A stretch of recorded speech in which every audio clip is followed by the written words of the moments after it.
कर दोगे तो मेरा miss. So this is the last topic of the chapter, word problems. Word problems based on pair of linear equation and two variables. ठीक है, अब इसमें हम लोग क्या करने वाले हैं, see I tell you how we are going to solve them and what kind of word problems we are going to face. So first of all, we are only going to frame an equation.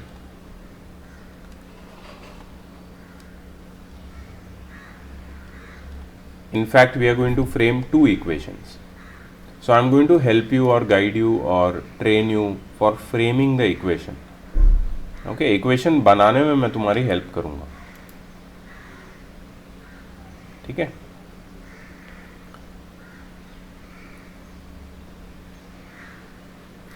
Equation बनाने में हम लोग help करेंगे. Solve तुम्हें करना है और वो अभी नहीं करना है, सिर्फ इक्वेशन बनाना है और उधर जगह छोड़ देनी है. ठीक है, सॉल्व नहीं करना है. सॉल्व तुम्हें करना है एज अ होमवर्क. तो सबके पास एक नोटबुक और पेन रेडी होनी चाहिए because we are going to write some statements, frame the equation and leave the space. That is what we are going to do today. Solving तुम्हें already आता है, तुम ग्राफिकल मेथड जानते हो, algebraic methods जानते हो, क्रॉस मल्टीप्लिकेशन भी जानते हो, तो you can solve with any method. Our idea today is to frame the equation. ठीक है, ओके. हर क्वेश्चन में एक पैटर्न होगी. ठीक है, क्या पैटर्न होगी? Pattern number 1, two quantities will be missing. दो मिसिंग क्वांटिटीज होगी.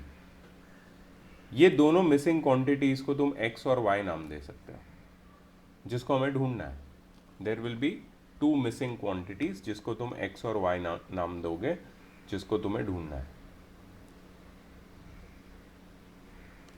ठीक है, ये दोनों क्वांटिटी कैसे ढूंढेंगे? तो they will give you some statements. How many statements? Two statements. Two statements relating the quantities which will help us to form two equations.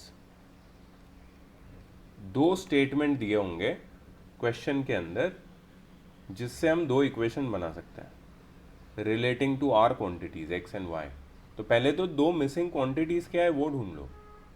एक बार दो मिसिंग क्वांटिटीज मिल गई, फिर दो स्टेटमेंट बनाएंगे और वही दो स्टेटमेंट से दो इक्वेशन बनाएंगे और वही दो इक्वेशन को आगे सॉल्व करके एक्स और वाई ढूंढेंगे.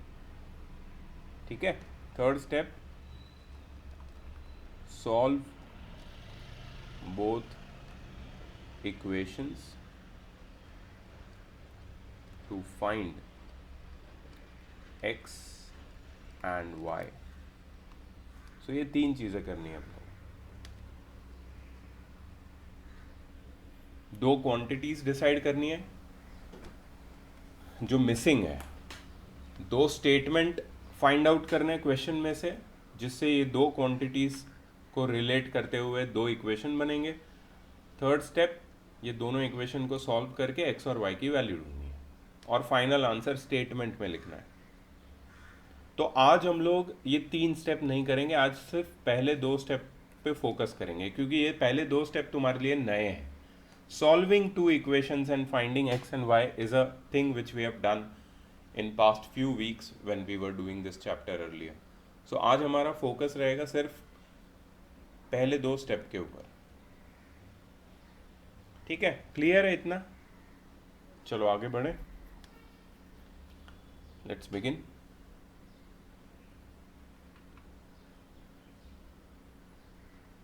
Yes Chinmay, keep your cam on.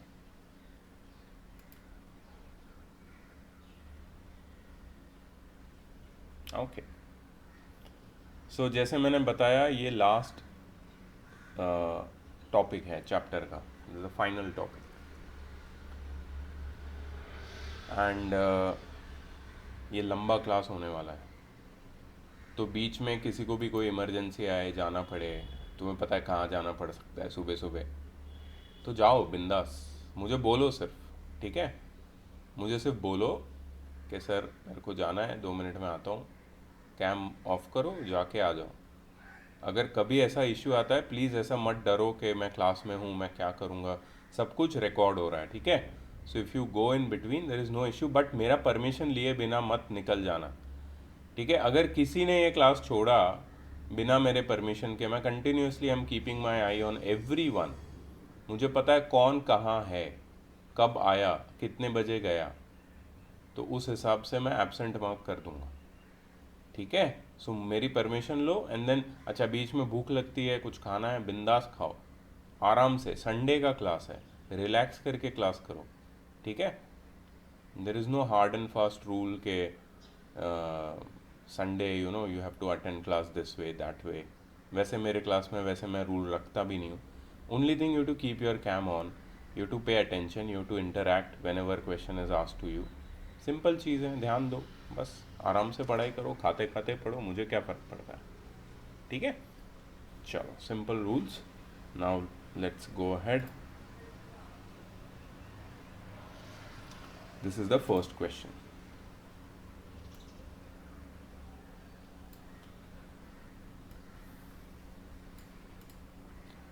जैसे मैंने बोला था, keep your pens and notebooks in front of you and use them, because we have to write statements and form equations. First question बोलता है the sum of two numbers is 8 and the sum of their reciprocals is 8/15, find the numbers. मैंने पहले ही बोला था तुम्हें कि दो quantities missing होगी। यहाँ पे कौन सी दो क्वांटिटी मिसिंग है? दो नंबर मिसिंग है, right? Yes, two numbers which are missing. So we take these two numbers as x and y. So first statement हम क्या लिखेंगे? Let the two numbers be x and y. Sir Yes. ये सारे statements इतना जरूरी है, like let the two numbers be x and y, then their conversation मैं लिख रहा हूँ स्टेटमेंट्स आएंगे वो सारे। मैं लिख रहा हूँ, देख, मैं जो भी लिख रहा हूँ सब ज़रूरी है, मैं जो नहीं लिख रहा हूँ वो ज़रूरी नहीं है, ठीक है? तो मैं जो ज़रूरी है वही लिखूँगा, बट अगर ये भी नहीं लिखा तुमने तो नहीं चलेगा, बिल्कुल लिखना पड़ेगा, जितना मिनिमम नेसेसिटी है वो सब लिखूंगा मैं। So let the two numbers be x and y, sum of two numbers is x, 8, I am sorry, so x plus y is equal to 8। Equation number 1 तो रेडी हो गया बहुत easily. And sum of their reciprocal, ना याद रखना, सम of their reciprocal, तुम पहले reciprocal लोगे और फिर उनका सम करोगे। पहले रेसिप्रोकल ले लो x और y का और फिर सम करो, और वो कितना आएगा? 8/15, and this is equation number 2। बस हो गया रेडी, इक्वेशन नंबर 2 इजी है, ठीक है?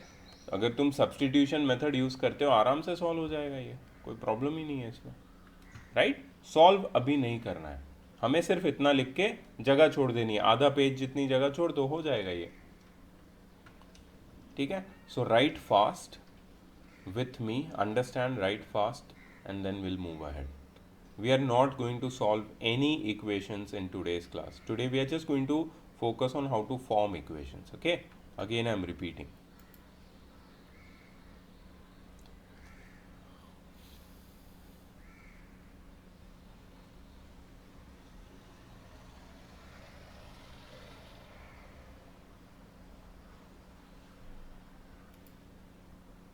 Next question. Yes sir.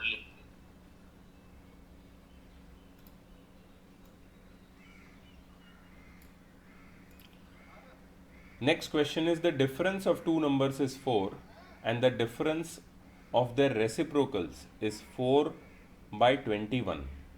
Find the numbers. Okay. Let the two numbers be x and y.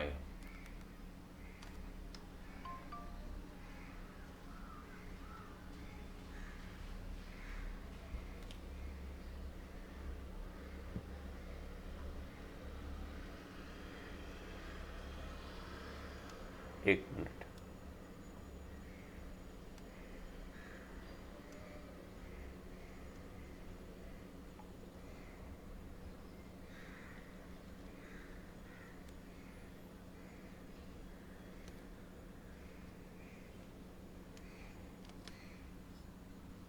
Late the two numbers be x and y. लेकिन यहाँ पे एक चीज लिखना पड़ेगा, सच दैट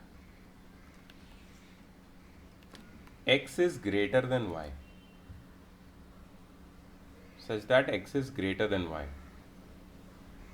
ठीक है, let the two numbers be x and y such that x is greater than y. क्यों x is greater than y लिखना ज़रूरी है? बिकॉज यहाँ पे डिफरेंस ऑफ टू नंबर्स दिया है. डिफरेंस मतलब उनको सब्ट्रैक्ट करना है. सब्ट्रैक्ट करने के लिए एक बड़ा नंबर और एक छोटा नंबर होना चाहिए. तो you should know which is bigger which is smaller. So x minus y is equal to 4. This is your first equation. x बड़ा है और y छोटा है, इसलिए x minus y is equal to 4.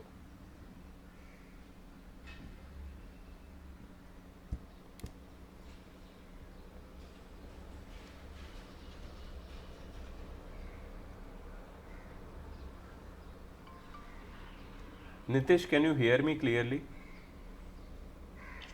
Yes, sir. What is not moving? What you are saying? I don't understand. That this video. No, can you see the screen? Yes, sir. Can you hear me? Yes. Can you see my face?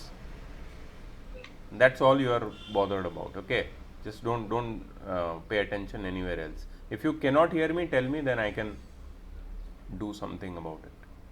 Okay. हाँ भाई अंशुल, मुंह धो के आ जा. Sir धोया हुआ. फिर से धो ले, 4 बार धो. इतने तेरे को यॉर्निंग हो रहा है, मतलब क्या नींद गई नहीं है अभी तक? सुबह उठने की आदत नहीं है, नींद गई नहीं है, ऐसा लग रहा है मुझे. कोई बात नहीं, चलो आगे बढ़ते हैं. Okay, x is greater than y. Remember, suppose एक नंबर है, लेट्स से 5, दूसरा नंबर है 2. Of course 5 is greater than 2, right. लेकिन अगर ये दोनों नंबर को मैं रेसिप्रोकल ले लेता हूं, अब कोई बता सकता है who is greater? 1/2. 1/2. Very good, very good. 1/2 greater है, मतलब बड़े नंबर का रेसिप्रोकल छोटा होता है और छोटे नंबर का रेसिप्रोकल बड़ा होता है. ठीक है, तो हम लोग ये बोल सकते हैं कि since x is greater than y, it implies that 1/x will be smaller than 1/y. है कि नहीं? अगर x y से बड़ा है तो 1/x छोटा होगा 1/y से. तो अगर 1/x छोटा होगा 1/y से, तो डिफरेंस ऑफ द रेसिप्रोकल का स्टेटमेंट कैसे लिखेंगे? हम लोग लिखेंगे 1/y minus 1/x is equal to 4/21. थोड़ा सा दिमाग यूज करना है इसमें. सेकेंड स्टेटमेंट भी रेडी हो गया. अगर तुम गलती से लिख दोगे 1/x minus 1/y is equal to 4/21, तो गलत हो जाएगा. It will be wrong because you not use this logic कि अगर एक नंबर बड़ा है तो उसका रेसिप्रोकल छोटा होगा. ठीक है, दोनों इक्वेशंस रेडी है. Let's go to the next question. Please note down fast. Okay, I see many people are still struggling to write quickly.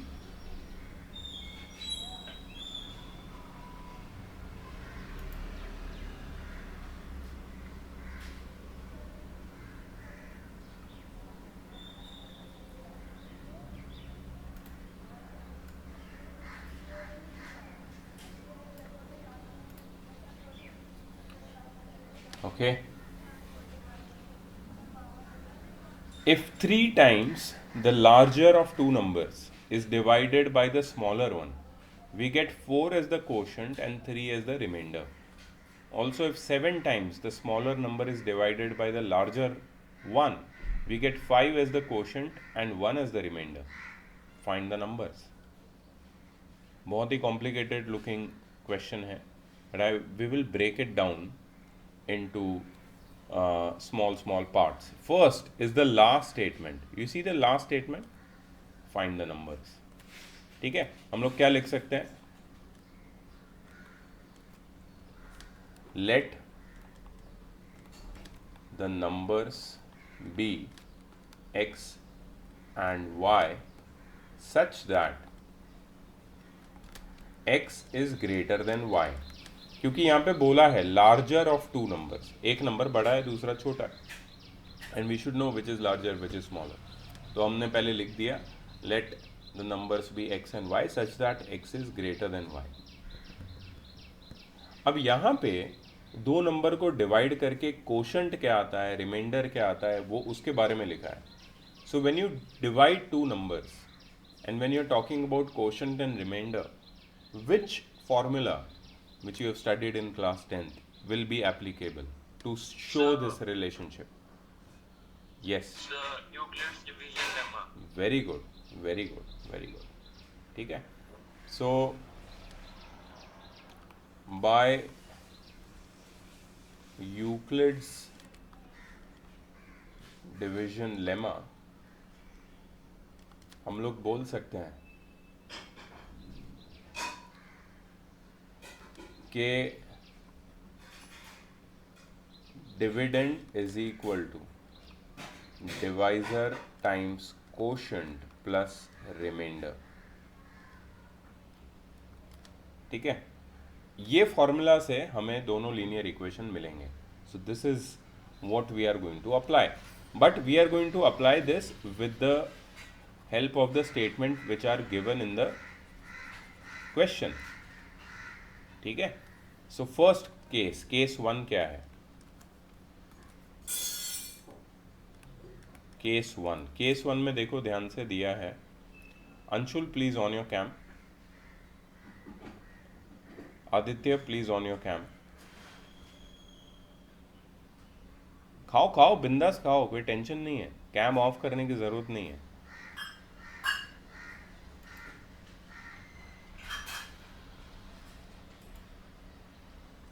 Case 1 में क्या लिखोगे तुम? यहाँ पे बोला है 3 times the larger of two numbers is divided by the smaller one. 3 times the larger of two numbers, दोनों में से बड़ा नंबर है x, तो हम किसको डिवाइड कर रहे हैं? 3 times the larger of two numbers. So dividend हो जाएगा 3x is divided by the smaller one. तो डिवाइजर क्या हो जाएगा? डिवाइजर हो जाएगा y. स्मॉलर वन मतलब स्मॉलर नंबर मतलब y. ठीक है. We get 4 as quotient. Quotient क्या मिलता है? 4. And 3 as reminder. रिमाइंडर आता है 3. सो इक्वेशन तो बन गया. Dividend is equal to divisor times quotient plus remainder. 3x minus 4y is equal to 3. Equation number 1 ready हो गया. समझा? बहुत easy, very easy. Case 2.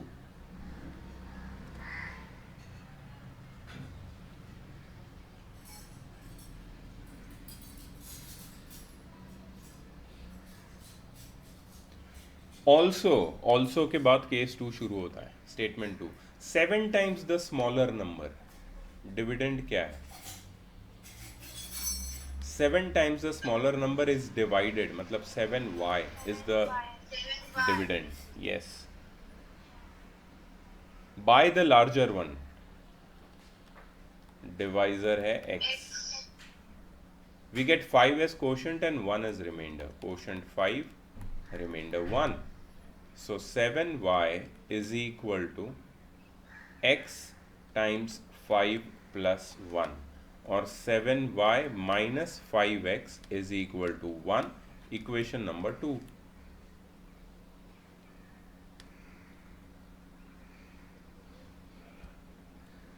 Please note it down.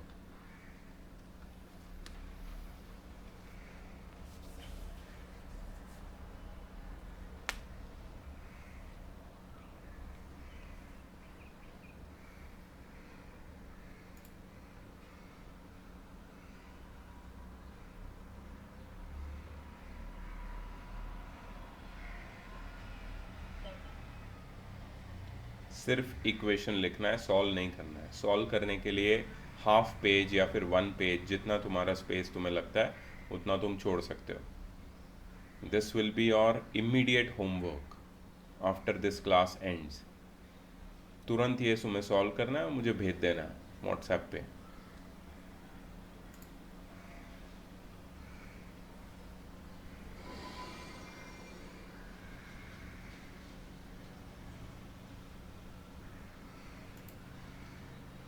Okay, I think all are done.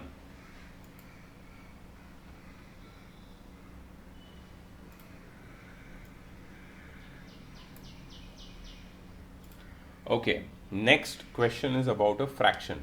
If 1 is added to each of numerator and denominator of a fraction, it becomes 2 by 3. However, if 1 is subtracted from each of the numerator and denominator, it becomes 3 by 5. Find the fraction. Now, I'm going to again break it up into statements. The last statement is find the fraction. So I will write my opening statement according to this last statement. Let the numerator, two quantities which are in fraction are the numerator and denominator. Let the numerator of a fraction be x and the denominator be y. Let the numerator of a fraction be x and the denominator be y. Therefore, the fraction becomes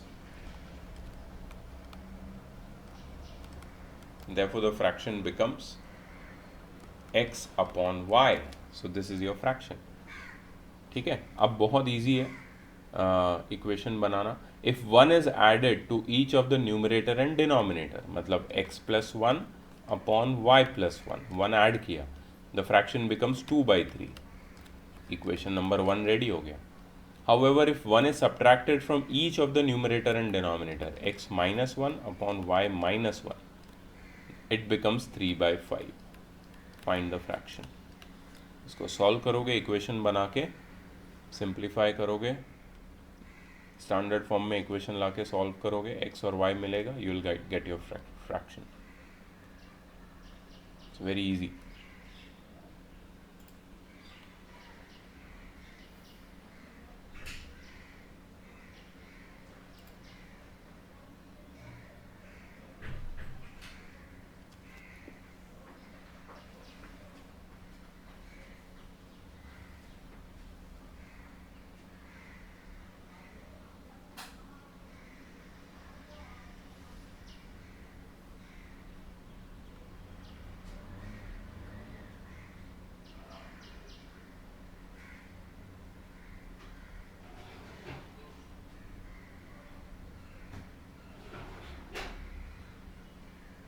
Okay, all have written very well.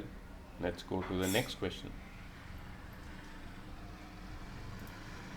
Okay, the next type of questions are based on 2-digit numbers. ये सबसे complicated हो सकते हैं questions अगर ठीक से नहीं समझा तो.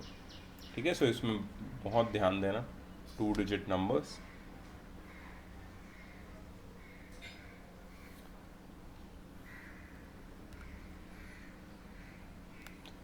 जब भी ये 2-digit नंबर क्वेश्चन आता है ना, तो तुम्हें कुछ चीज़ें पहले समझनी पड़ती है. जैसे एक 2-digit नंबर का एग्जांपल देता हूँ मैं.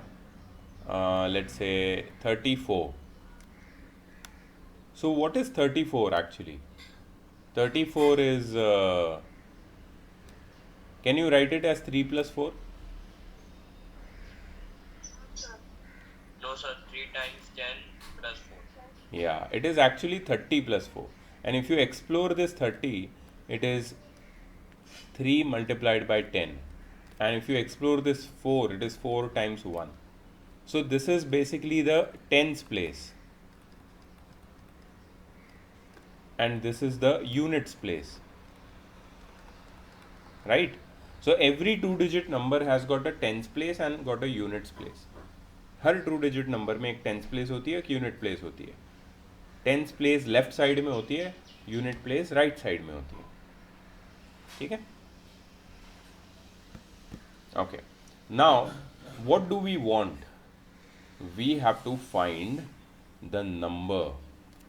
कोई भी 2-digit नंबर मुझे ढूंढना है, ठीक है. तो basically I need to find this and this, that is the tens place and units place. तो ही तो 2-digit नंबर बना पाऊंगा मैं. अगर मुझे टेंस प्लेस और यूनिट्स प्लेस ही नहीं पता है तो 2-digit नंबर बनेगा कैसे? तो फाइंड द नंबर बोला है, I know what is to be found. First statement मेरा होगा, let the tens place of a 2-digit number be x and let the units place of a 2-digit number be y. ठीक है. ये दो fix statement है. कभी भी कोई 2-digit नंबर वाला क्वेश्चन आए तो ये दोनों स्टेटमेंट पहले ही लिख देना बिना कुछ सोचे समझे, क्योंकि 2-digit वाला क्वेश्चन है, उसको इसी मेथड से सॉल्व करना है. ठीक है. Therefore, ये भी एक स्टैंडर्ड स्टेटमेंट है जो हर क्वेश्चन में लिखना पड़ता है. Therefore, the 2-digit number becomes, therefore the 2-digit number becomes 10x plus y, है ना. x टेंस प्लेस पे है, y यूनिट्स प्लेस पे. इसके लिए 10x plus y, that is what we have learn from here. जो भी टेंस प्लेस पे होता है उससे 10 मल्टीप्लाई करो, यूनिट्स प्लेस को 1 मल्टीप्लाई करो, तो that becomes your 2-digit number. This is your 2-digit number 10x plus y. तो मतलब ये 3 स्टेटमेंट जो मैंने लिखे ना यहाँ पे, you have to write them for all the questions involving a 2-digit number. कोई भी 2-digit नंबर का क्वेश्चन आया, you have to write these 3 statements, और फिर उसका क्वेश्चन आगे बढ़ेगा. ये समझो. Understand this much.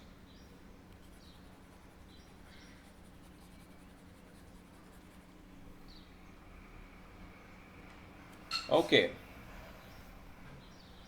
अब क्या बोला है वो लोग ने क्वेश्चन में? The sum of a 2-digit number and the number obtained by reversing the order of the digits is 165 and the digits differ by 3. Find the number. ये पहला पूरा स्टेटमेंट, ये जो यहां से लेके यहां तक पूरा स्टेटमेंट, पूरा एक सेंटेंस, एक ही इक्वेशन देगा. तो हमें करना क्या है? हमें 2-digit नंबर और वो 2-digit नंबर के डिजिट्स को अगर हमने रिवर्स कर दिया, वो दोनों नंबर का सम लेना है, और वो जो सम है वो 165 है. ये बोल रहे हैं वो लोग. तो how can I reverse the digits, ये एक क्वेश्चन है. 10x plus y plus 10y plus x is equal to 160. Very good. So on ये स्टेटमेंट लिखना पड़ेगा तुम्हें. On reversing the digits we obtain, on reversing the digits we obtain 10y plus x. मैंने क्या कर दिया? जो पहले टेंस प्लेस पे था अभी उसको यूनिट्स प्लेस पे डाल दिया, और जो पहले यूनिट्स प्लेस पे था अब उसको टेंस प्लेस पे डाल दिया. तो रिवर्स हो गया ना digit. So on reversing the digits we obtain a new number which is 10y plus x. अब क्या बोला है? The sum of the original number and this new number, that is 10x plus y plus 10y plus x, कितना होता है? 165. इन दोनों का सम है 165. This is your equation number 1. इसको सिंप्लीफाई करना है तुम्हें. ठीक है. ये इक्वेशन 1. दूसरा है if the digits differ by 3, और यहाँ पे एक प्रॉब्लम है। प्रॉब्लम ये है कि यहाँ से दो इक्वेशन बन सकते हैं। एक इक्वेशन है x minus y is equal to 3, दूसरा इक्वेशन है y minus x is equal to 3, और तुम्हें दोनों ऑप्शन लिखने पड़ेंगे और दोनों के साथ सॉल्व करना पड़ेगा। सो सेकेंड इक्वेशन के लिए दो केस होंगे। Case 1, if the digits differ by 3 means x y से बड़ा है। Case 2, if the digits differ by 3 y x से बड़ा है। ठीक है, तो ये दोनों इक्वेशन नंबर 2 है, बट दोनों अलग अलग केस में इक्वेशन नंबर 2 है। They both represent equation number 2, both of them represent equation number 2। तुम्हें बारी बारी सॉल्व करना है। पहले इक्वेशन 1 को केस 1 के साथ सॉल्व करना है और x और y की वैल्यू निकालनी है और नंबर बनाना है। फिर इक्वेशन 1 को केस 2 के साथ सॉल्व करना है और फिर x और y की वैल्यू निकालनी है और फिर नंबर बनाना है। So you will get 2 answers, either the number is this और the number is that. But तुम्हारे जो दो आंसर होंगे ना, वो कैसे होंगे पता है? They will look like this, 52 और 25। I am just giving you an example. अगर तुमने x minus y is equal to 3 लिया तो शायद ऐसा आंसर आएगा, और y minus x is equal to 3 लिया तो ऐसा आंसर आएगा। You understand? दोनों 2 डिजिट नंबर ही है, लेकिन वो दोनों if the digits differ by 3 बोला है तो वो दोनों वैलिड आंसर्स हो सकते हैं, और दोनों आंसर लिखने पड़ेंगे तुम्हें। अगर दोनों में से कोई एक ही आंसर लिखा तो मार्क्स कटेंगे। So you to be very careful over here. Yes yes,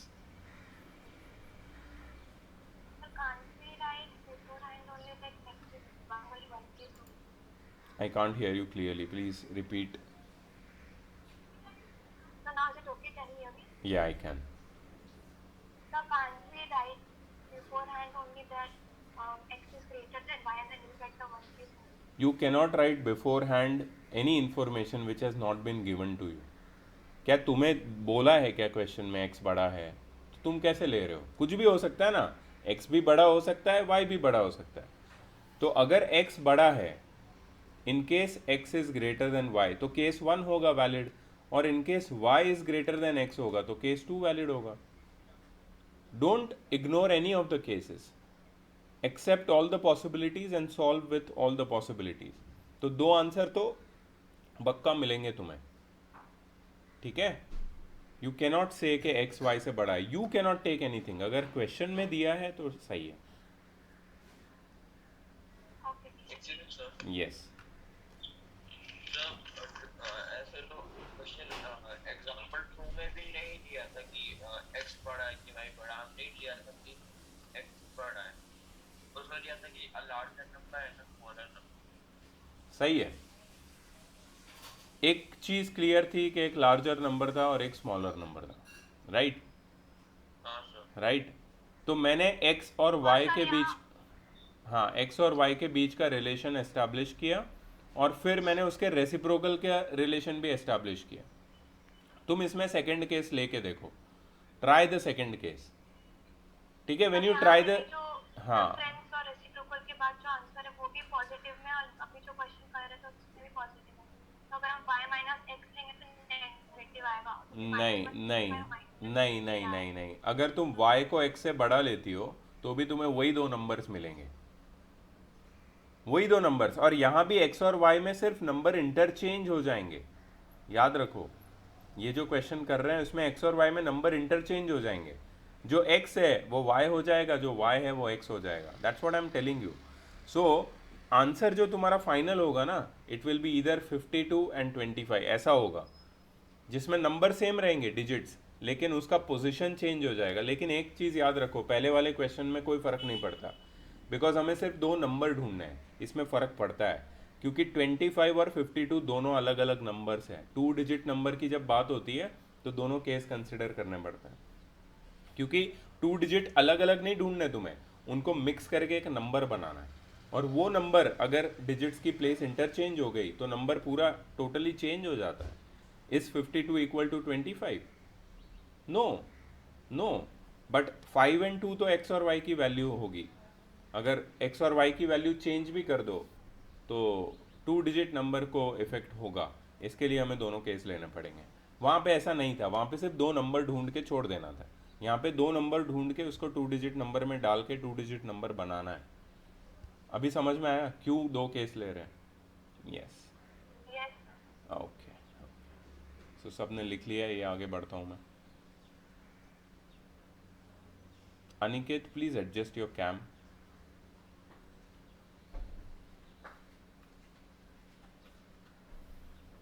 ये देखो इसका नंबर क्या आया है, 96 और 69, है ना? दोनों नंबर आए हैं क्योंकि वो दोनों केसेस उन्होंने लिए हैं।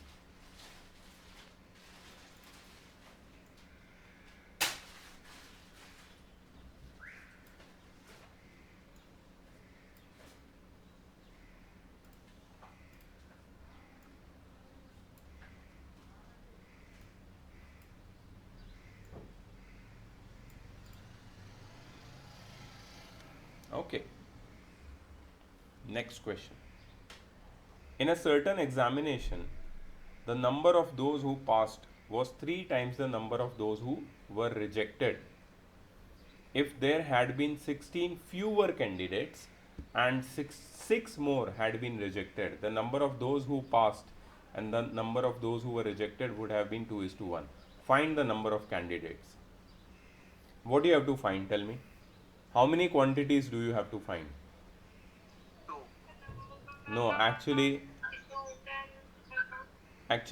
you just have to find one quantity, that is the number of candidates. लेकिन number of candidates दो part में divided है. We cannot have one quantity वाला any equation in this chapter. We always will be having two quantities. So ये जो number of candidates है ना, Sir, number of passed and number of rejected. yes, they will be of two types. ठीक है, number of candidates who passed and who were rejected. जो पास हुए और जो रिजेक्टेड हुए, ये दो टाइप के कैंडिडेट्स हैं। इनको हम x ले सकते हैं, इनको y ले सकते हैं। अब दो क्वांटिटी हो गई, तो यहाँ पे हम लोग लिख सकते हैं let the number of candidates who passed be x and let the number of candidates who got rejected be y. Let the number of candidates who passed be x and let the number of candidates who got rejected be y.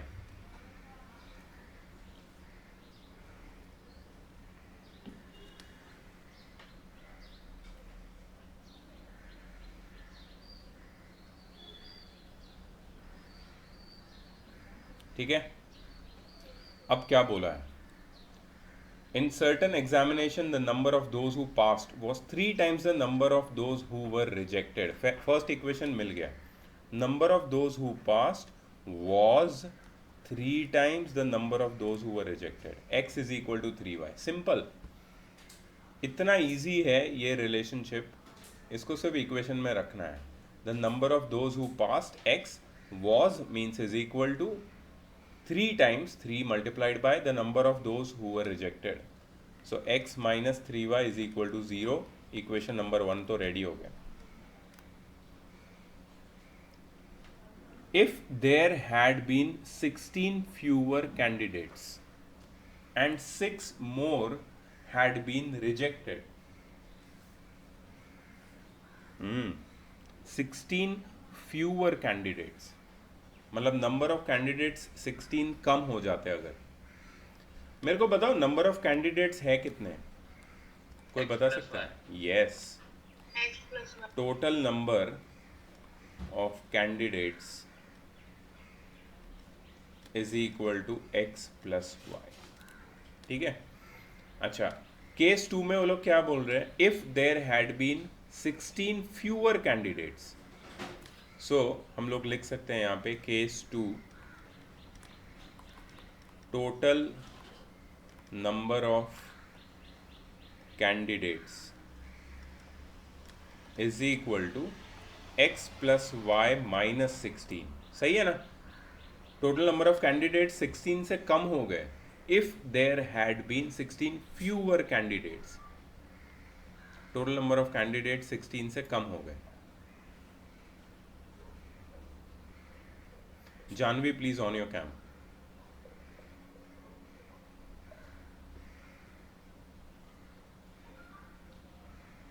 Total number of candidates 16 से कम हो गए and if 6 more had been rejected. अब number of rejected candidate तो हमें पता है, number of rejected candidate है y, ठीक है, और 6 ज्यादा रिजेक्ट हो गए, तो इस केस में, सेकेंड केस में, नंबर ऑफ रिजेक्टेड कैंडिडेट्स कितने हो जाएंगे? नंबर ऑफ रिजेक्टेड कैंडिडेट्स हो जाएंगे y प्लस 6, सिर्फ y plus 6। 6 more had been rejected, ठीक है। The number of those who passed and the number of those who were rejected would have been as 2:1। कोई बता सकता है नंबर ऑफ पास्ट कैंडिडेट्स कैसे ढूंढूं मैं? How do I find this? So total number of candidates minus number of rejected candidates. Very good. Total number of candidates है x plus y minus 16, minus इसमें से अगर रिजेक्टेड कैंडिडेट्स को मैंने minus कर दिया, y प्लस 6 को minus कर दिया, तो मुझे क्या मिलेगा? सो ये मिलेगा मुझे x plus y minus 16 minus y minus 6 plus y minus y cancel हो जाएगा, x एज इट इज रहेगा और यहाँ पे आएगा -22, x -22। ये है total number of candidates who passed in the second case. और अब जो रेशियो है, रेशियो वो क्या है? The number of those who passed मतलब x -22 upon the number of those who were rejected. Rejected कितने हैं? y प्लस 6, और ये रेशियो कितना है? 2:1। This is your equation number 2। x -22 upon y plus 6 is equal to 2/1.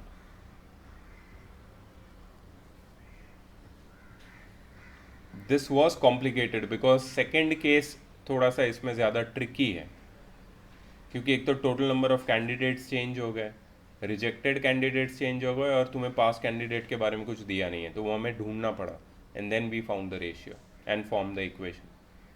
First equation was very easy to form, but the second equation was complicated.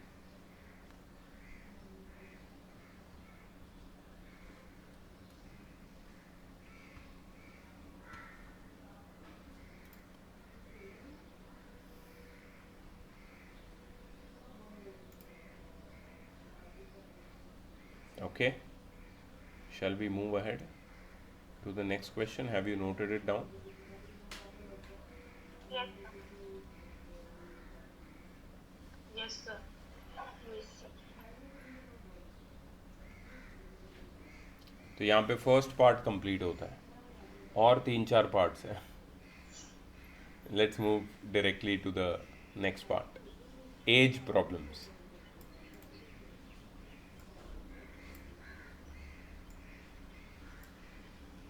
Okay, age problems are very interesting, ठीक है।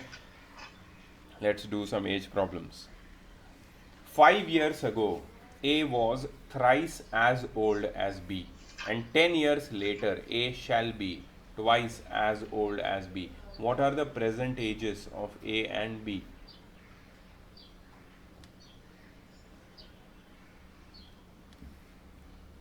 देखो, दो चीज़ें हमें missing है यहाँ पे, तो पता है present ages of A and B. तो शुरुआत का जो स्टेटमेंट होगा तुम्हारा, let the please note it down. Let the present ages of A and B be X and Y respectively. Let the present ages of A and B be X and Y respectively. अब present as का मामला है, ठीक है, लेकिन हमें question में जो रिलेशनशिप बनाना है, जो इक्वेशन फॉर्म करना है, दैट इज 5 years अगो वाला एंड 10 years लेटर वाला. ये दो रिलेशनशिप हमें बनाना. तो अगर प्रेजेंट एज मुझे पता है एक्स और वाई है, तो 5 years अगो वाली एज मुझे पता चल जाएगी. तो देयरफॉर 5 years अगो, 5 years अगो एज एज, अगर ए की एज अभी एक्स है तो 5 years अगो कितनी होगी, बिफोर 5 years कितनी होगी, A minus Sir, x minus 5. X minus 5 years, ठीक है. और B's age y minus 5 y years, minus 5 right. A और बी की एज मिल y गई. minus 5. ओके. अब 5 years अगो दोनों की एज मिल गई, लेकिन उनके बीच का एक रिलेशनशिप भी दिया है. A was thrice as old as B. A was thrice as old as B. कौन बड़ा है? Who was? Sir, a. A is bigger. A is bigger. तो यहाँ पे मैं ए की एज लिखूंगा और यहाँ पे मैं बी की एज लिखूंगा. थ्राइस मतलब मुझे 3 मल्टीप्लाई करना है. किसके साथ 3 मल्टीप्लाई करूंगा? Sir, x plus गलत गलत. y के साथ. y जो छोटा होता है ना उसके साथ जब मल्टीप्लाई करते हो नंबर, तब जाके वो नंबर बड़े नंबर से इक्वल होता है. So always remember to add और multiply any number with a smaller quantity so as to make it equal to the larger quantity. ये याद रखना है टेक्निक. कभी भी अगर बोला है A was thrice as old as B, तो A की एज ज्यादा है, B की कम है, तो कम नंबर के साथ 3 मल्टीप्लाई करो. A was, देखो यहाँ पे A लिखा है, ठीक है, तो मैंने A की एज लिख दी. was लिखा है, was मतलब मैंने इक्वल टू लिख दिया. यहाँ पे थ्राइस लिखा है तो मैंने 3 से मल्टीप्लाई कर दिया. और फिर एज ओल्ड एज बी में मैंने बी की एज लिख दी. Age old as B. समझ में आया? So I break the whole statement और the sentence word to word in the form of a mathematical statement. Equal to का भी एक मीनिंग होता है, एज ओल्ड एज का भी एक मीनिंग होता है, ठीक है. अच्छा, थ्राइस की जगह पे अगर बोला होता 3 मोर, तो तब तुम क्या करते? अंशुल, एक मिनट. अंशुल अंशुल अंशुल हाँ, तो यहां पे लिखा है thrice as old as B, ठीक है. अगर थ्राइस की जगह पे लिखा होता 3 मोर, तब तुम क्या करते? Sir 3 plus x minus 5. 3 plus x minus 5. अगर लिखा होता कि A was 3 more, A's age was 3 more the age of B, तब क्या करते? सर नहीं मालूम. नहीं मालूम बोल के तुम एस्केप नहीं कर सकते मेरे भाई. नहीं मालूम के लिए थोड़ी बैठे हो तुम यहाँ पे.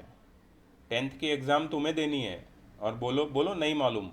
बोल दो, वहाँ पे बोल दो नहीं मालूम. नहीं मालूम का क्या मतलब होता है? ट्राई करो. 3 मोर का मतलब क्या होता है?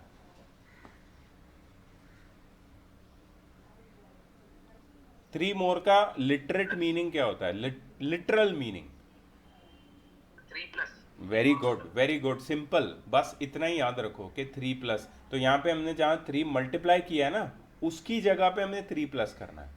बाकी कुछ भी चेंज नहीं होगा. x माइनस 5 लेफ्ट साइड में रहेगा, y माइनस 5 राइट साइड में रहेगा. अगर 3 मोर आया तो 3 प्लस करेंगे, थ्राइस आया तो 3 मल्टीप्लाई करेंगे, 3 लेस आया तो y माइनस 5 में से 3 माइनस कर देंगे, ठीक है, और 3 टाइम्स लेस आया तो 3 से डिवाइड कर देंगे।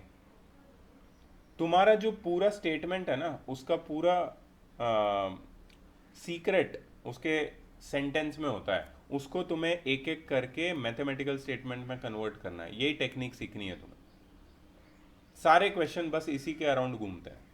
If you able to crack it तो कोई भी इक्वेशन बना लोगे तुम, ठीक है। So you have to develop this idea of converting statement or word problem into a mathematical equation. There goes your equation number 1. And 10 years later, चलो अभी सेकेंड केस है 10 years later. Chinmay,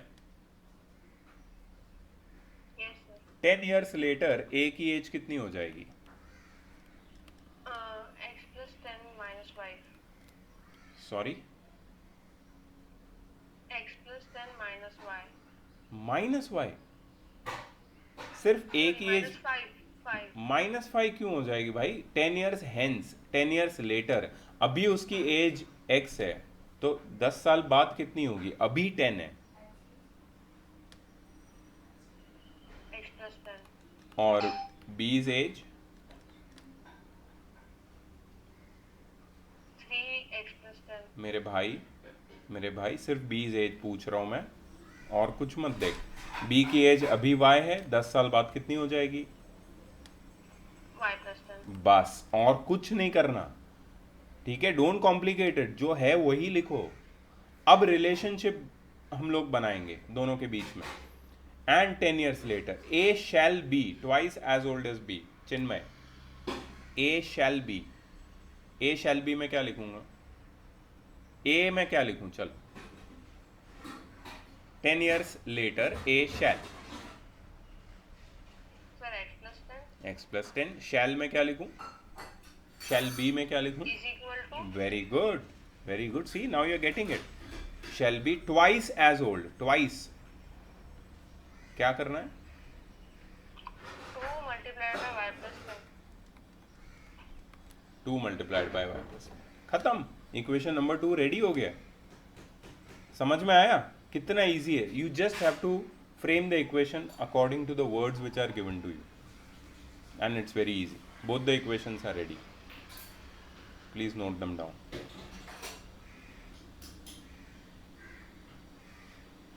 Aniket, please on your cam.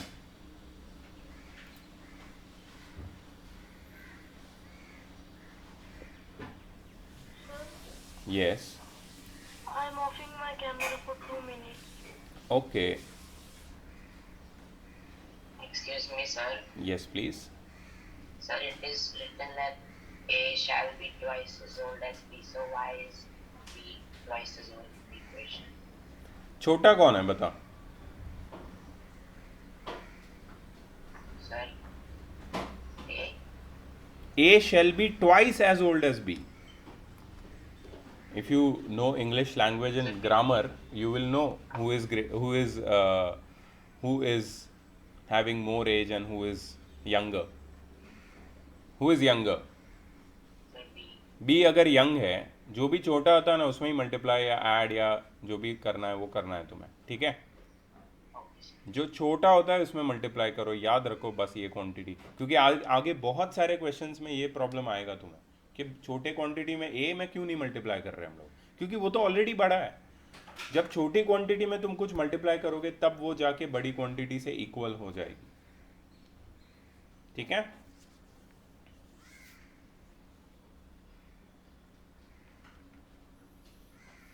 सबने लिख लिया, मैं आगे बढ़ रहा हूँ। Yes, sir.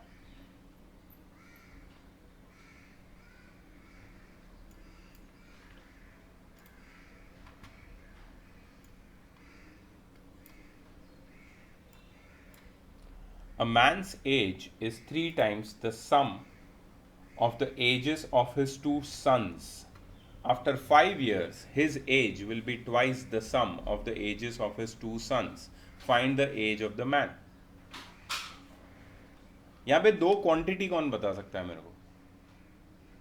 So father Okay, लिखना है.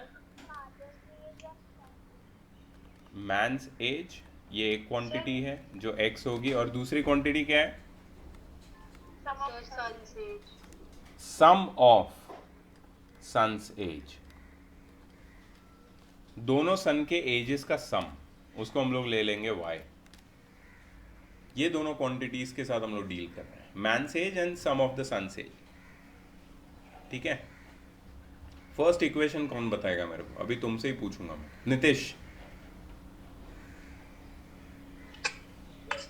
Yes, a man's age is 3 times the sum of ages of his 2 sons. Tell me, first equation तो बन जाएगा, बहुत easy है। थोड़ा जोर से बोलो। हाँ, a man's age, एक एक ब्रेक करना इसको, मैंने क्या सिखाया अभी? a man's age, man's age कितना है यहाँ पे? x, very good. इज की जगह क्या लिखूं? इज क्या होता है? Is equal to, is, was, shall be, will be, सब इज इक्वल टू होता है। ठीक है, 3 times the sum of the ages of his 2 sons, क्या लिखूं?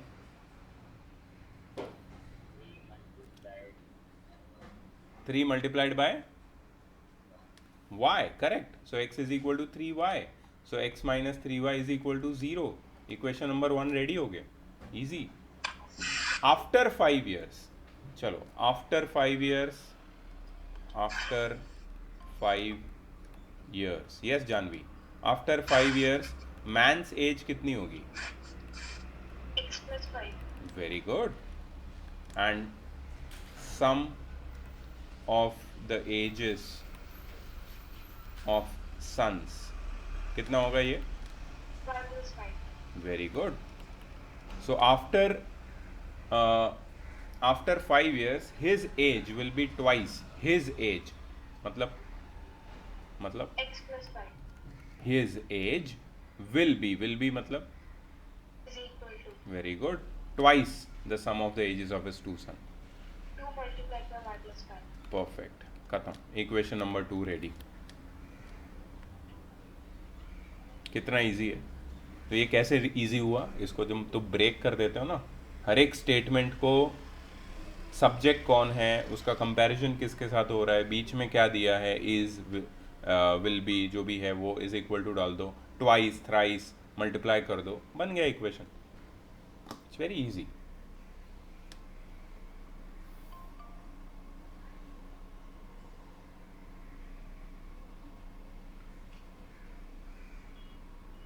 सर पहले ऐसे कंफ्यूज हो जाते थे बिफोर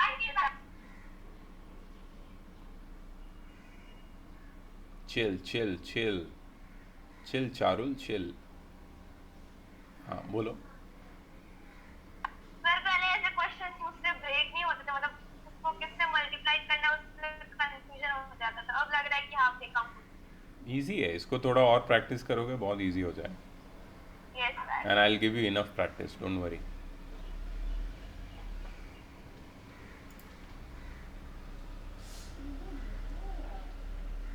ओके डन एवरीवन, आगे बढ़े। Yes sir. चलो ये भी एक एज वाला प्रॉब्लम है।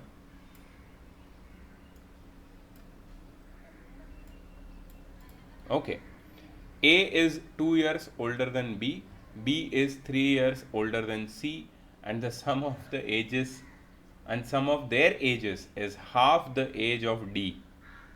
A, B, C, D कितने लोग हैं?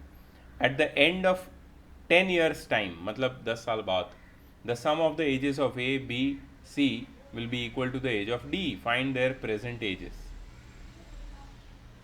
Akshat, can you help me? Yes sir.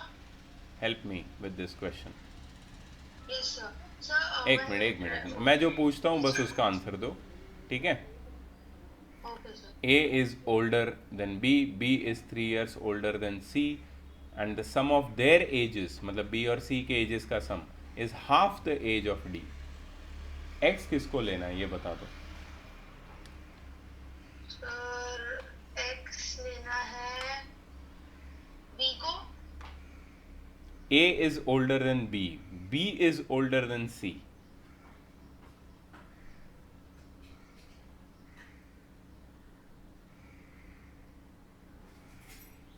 A सबसे बड़ा है, A B से बड़ा है, B C से बड़ा है, हाँ सर। और sum of their ages, their मतलब A B C तीनों की एज होगी, is equal to half the age of D.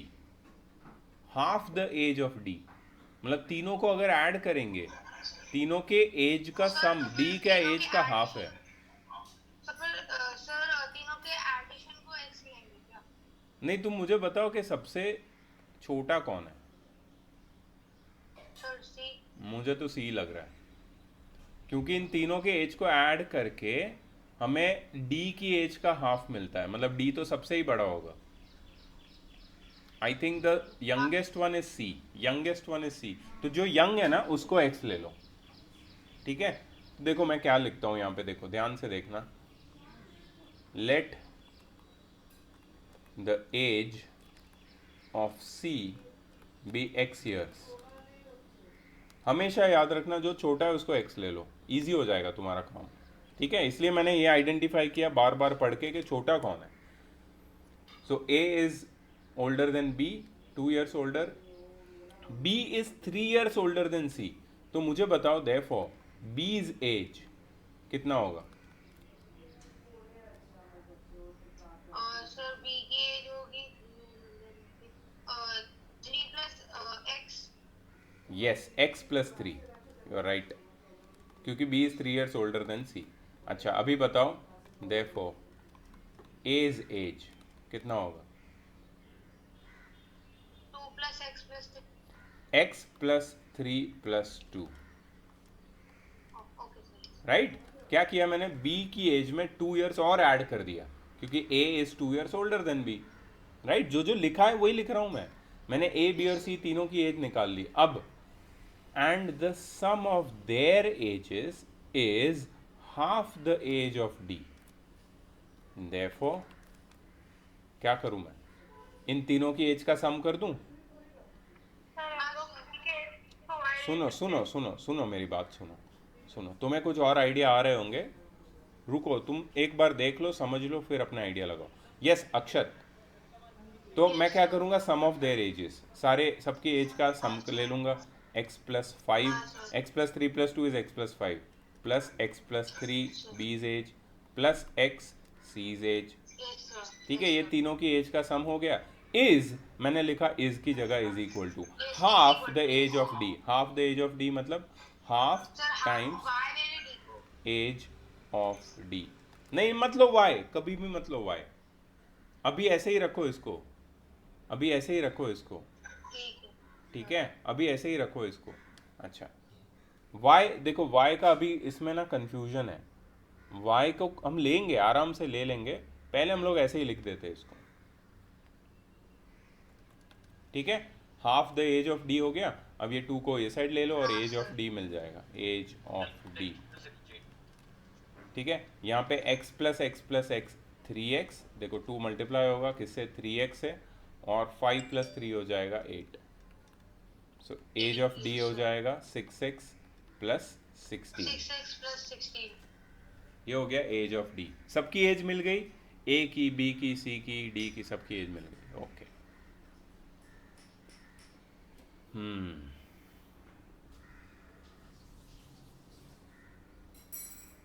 Eight the end of 10 years time मतलब क्या है, 10 years लेटर,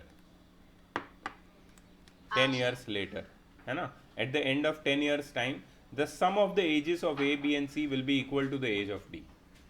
10 years लेटर मुझे बताओ A की एज कितनी होगी. Sir 10 x plus 3 plus 2। x plus 3 plus 2 plus 10 होगा, मल्टीप्लाई नहीं होगा, 10 ऐड करना है. तो x plus 5 plus 10 that is x plus 15 years. मुझे बताओ B's एज कितनी होगी. x plus 13। यस. नहीं C's एज कितनी होगी, x प्लस 10. x plus 10। या ओके, डीज एज कितनी होगी? Sir 6x plus 26. ओके, अब यहाँ पे मैं एक जो तुमने अक्षत पहले बोला था वही चीज़ आई थिंक मुझे सही लग रही है, because this is linear equation in two variable.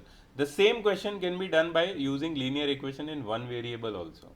But since we are doing linear equation in two variable, what you said was correct earlier, that we can take the age of d as y.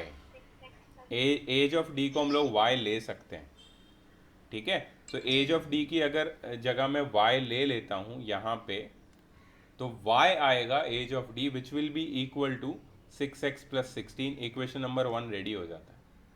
So Ds as कितना हो जाएगा यहाँ पे? y plus 10. 10 years later डीज as y plus 10 ही होगा ना? हाँ sir. Yes, अब यहाँ पे इक्वेशन बन जाएगा. वो लोग ने बोला है कि the sum of the ages of A B and C will be equal to the age of D. मतलब x plus 15 plus x plus 13 plus x plus 10 is equal to y plus 10. Equation number 2 बन गया. तो दोनों equation ready हो गए. इसको solve करके simplify करके you get the answer. Please note it down.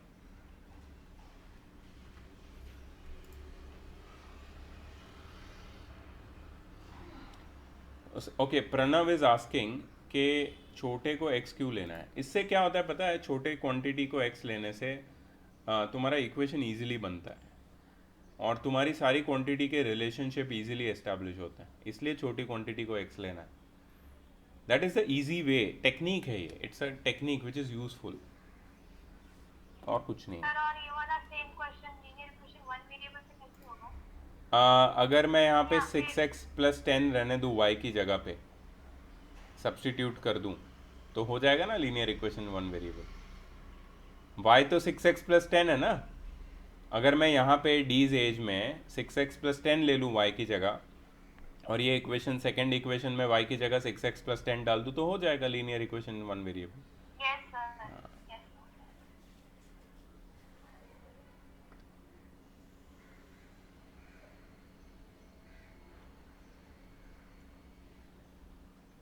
Soham, all well?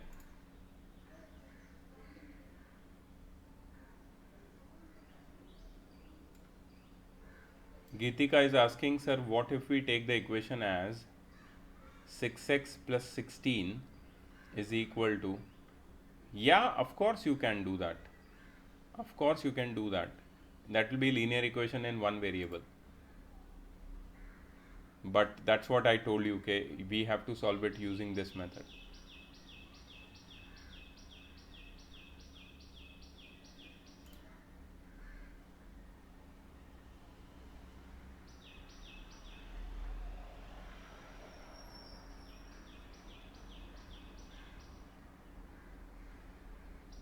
Okay, लिख लिया सबने? सर ये ठीक है.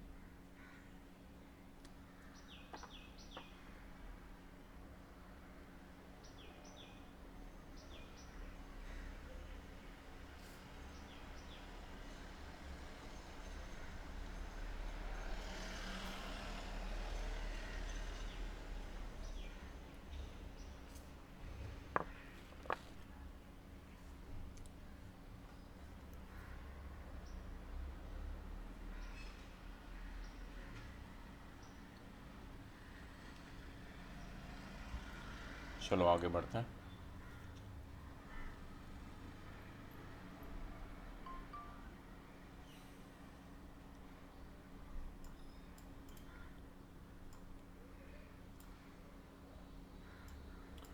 A's present age to B's age is 7:9. मतलब A और B की प्रेजेंट एज का रेशियो दिया है. सर कॉमन रेशियो निकालना पड़ेगा. सॉरी सर पहले कॉमन रेशियो लेंगे. Let the common ratio between A and B's age be x. अगर A और B की एज मैंने x और y ले ली तो भी तो हो जाएगा ये. सर लेकिन बाद के रेशियो भी करने पड़ेंगे ना. हो जाएगा, वो भी हो जाएगा. देखो दिखाता हूँ. Let the present age please note it down. Let the present age of A be X years. Let the present age of B be Y years. ठीक है, present age of A x years है, present age of B y years. अब क्या बोला है, A is present age to B is present age. इनका जो ratio है 7:9 है, मतलब x/y इज इक्वल टू 7:9 और x upon y is equal to 7/9 और 9x is equal to 7y और 9x minus 7y is equal to 0. Equation number 1 ready हो गया. 12 years ago, यहां पे लिखूंगा मैं,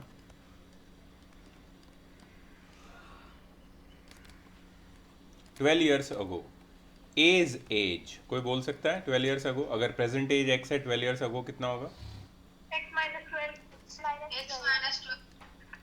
B's age 12 years ago.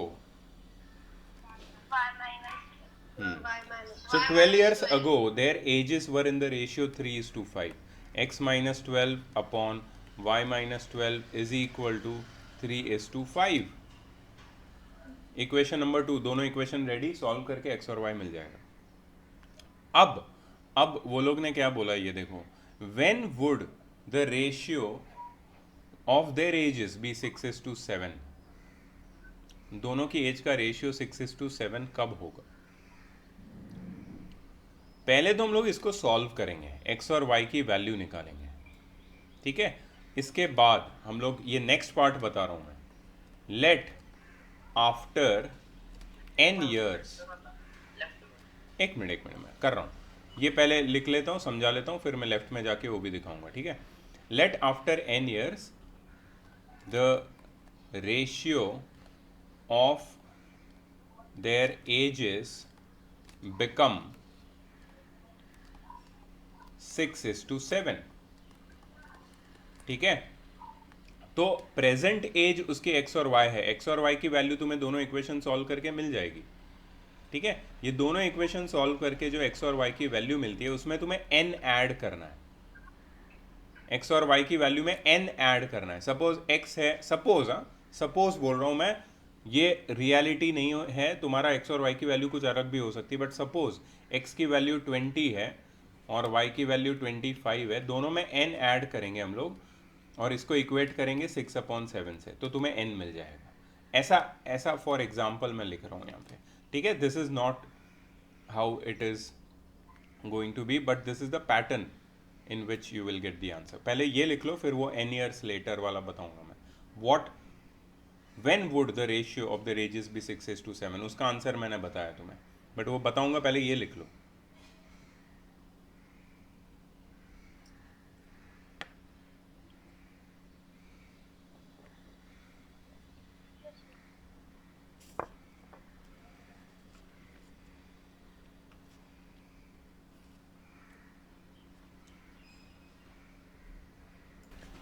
Please यहाँ पे याद रखो, ये 20 मत लिख देना, 2025.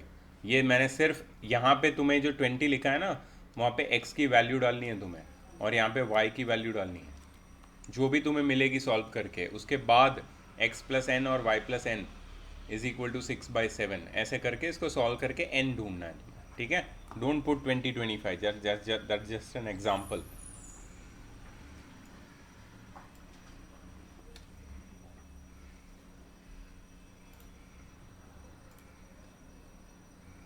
ठीक है, डन, ऑल राइट. चलिए अब आगे बढ़ते हैं.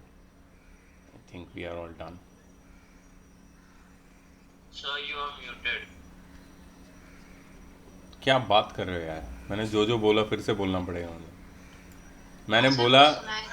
मैंने बोला यहाँ पे कि ये जो x और y की वैल्यू है ना, वो डालनी है तुम्हें.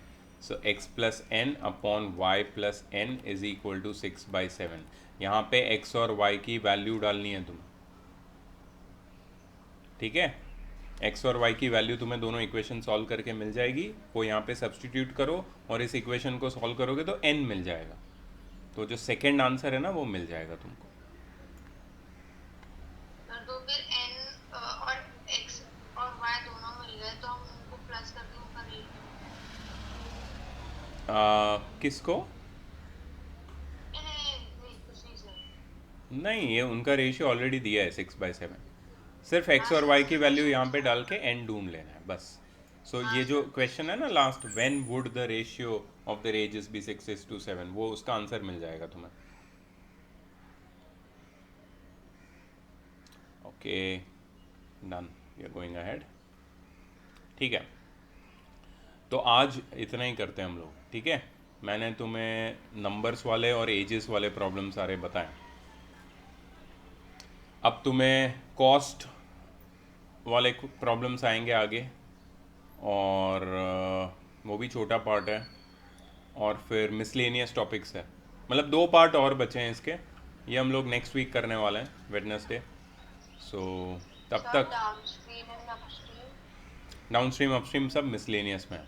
Downstream upstream work, time and work, ये सब तुम्हें मिसलेनियस में मिलेंगे। बहुत सारे प्रॉब्लम्स है उसमें, ठीक है। So will do all of them slowly slowly.